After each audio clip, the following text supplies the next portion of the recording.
understand if you want your kids to learn how to behave because they're afraid of you. Okay, how many want them to learn to behave because it's the right thing to do? Yeah, me too. I want my daughter to make choices, not because she's afraid of pain, which paddling is.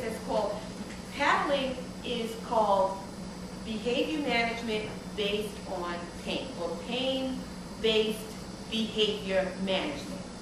Pain-based behavior management. It is the cheapest way to discipline children. Okay, so children who are spanked usually will change their behavior, at least temporarily, out of fear and out of wanting to avoid pain. They don't usually change because they're saying, I better behave, and this is the right thing to do, I want to be a great citizen, and thank you for that paddle. Most of the time, they are going to change their behavior simply because they want to avoid pain, shame, blame, and that's just how that goes. And talking to children and taking time with children is what helps them to become upstanding citizens. That you took the time to talk and say, listen, son, or listen, young lady, this is why I don't want you to do that. And this is what I want you to do instead. We live in a time where everything is rushed. Microwave this, everything is quick, everything is fast, push a button, solve this, solve that problem, and people treat children just like that. I'm going to hit you, rather than, get down on one knee and speak to them in their face and say, this is what I need you to do. This is why you don't want to do that. And take time with children. We live in a time where people just don't want to take time, and that's what it takes. You want to raise up a child right? Take time. Ask my daughter. She's got plenty of 50-minute lectures. So talking is what children need. Is there a possibility that being hit in that region for a young child can create sexual perversity or sterility as an adult? Absolutely. As a matter of fact, in this book, it addresses how hitting a child in the anal area, in the behind, is a very sexual thing. And this little booklet addresses that. Thank you for asking that question. It's a very erotic area. Yes, ma'am? Doesn't it sometimes lead teenagers to suicide? Oh, yeah. In paddling states, and I should say paddling districts, okay, within those 21 states, the rate of dropping out, the rate of dropouts, the rate of low grades, and the rate of suicides is the highest in areas in paddling districts. And particularly the rate of dropouts. Very, very, very high. So this addresses a lot of that. Okay? Now, one thing, too, that I want to point out that is really unfortunate about paddling that people really have to take a look at. I mean, girls 13 years old are being paddled. And this may be a little uncomfortable for some of you, but I know of situations where girls have been paddled during their menstrual cycle, and it lasted another 2 weeks. Now, that tells you right there, there's something wrong with paddling. I mean, what 13-year-old needs to be paddled? You mean to tell me she's still not at an age where you could talk and explain? I mean, could you imagine your daughter going through that 2 weeks extra? And then the cycle didn't get back on even that following month. That's something to think about. And another situation, a 13-year-old girl, I was talking to a man at the airport on my way to North Carolina. He was a retired teacher. He worked in Mississippi, an African-American man. And he told me that he'd go in the teacher's cafeteria. Now, this is really something that makes me very concerned. He'd go in the cafeteria and sometimes hear other male teachers, other white male teachers, other teachers, whatever race they were, but in this case, there were 2 white male teachers who used to talk about how they spanked this one 13-year-old girl. Now, African-American girls, we have that little booty butt, okay?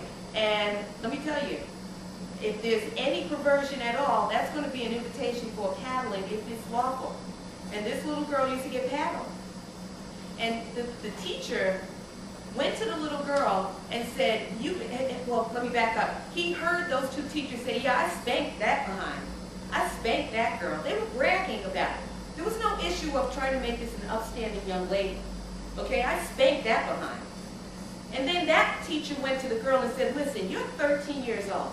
You don't have any business having anybody spank you. You're a big girl. You don't need to be spanked. You know what her response was? I don't know how to behave unless I get spanked. She's 13 years old. And she's already thinking that she cannot behave unless she gets spanked. Now, what does that leave open for her? Some positions may be that call for spanking, prostitution. Okay? How about marrying a man that likes to spank? Because you can't behave unless you're spanked. You're already 13 years old, and you have that conclusion about yourself. You cannot behave. Now, where did she learn that? In school. And if it was learned at home, it was then reinforced at school. Okay? And now let me tell you this. I want you to think about this for a minute, too, and then we'll go ahead and close out. A lot of times these kids in these cities where spanking is allowed come from poor families. You're not going to find spanking in the more progressive cities. Those people haven't figured out. They said we're not having it, and it is done. It is not happening in those cities. It's small town USA where paddling is taking place.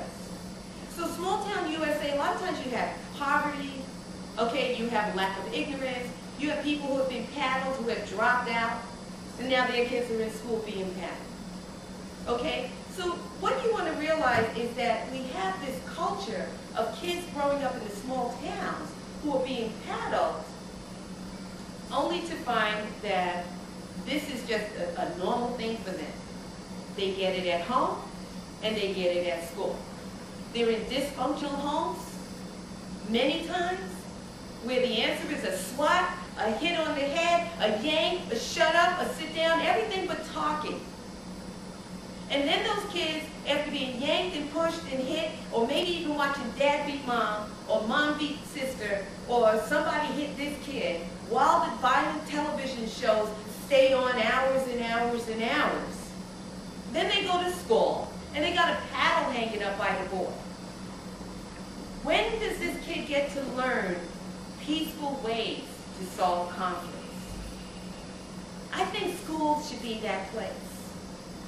I think we need to have the highest standards, the highest models of solving every conflict peacefully in schools. So when kids, if they're at home going through this sort of thing, they know when I go to school, it's different. People talk to each other. They figure out how to solve problems. And if school's not going to be that place, and home's not going to be that place, then where does that place exist for them? It's not television. It may not be across the street at their neighbor's house either. So what recourse does that kid have for learning how to solve conflicts without him? Something for us to think about. Does anybody have any other questions? Anybody want to say anything? Well, thank you very much for being here today. And again, be sure, go to my website. The hitting stops here. Yeah. Thank you.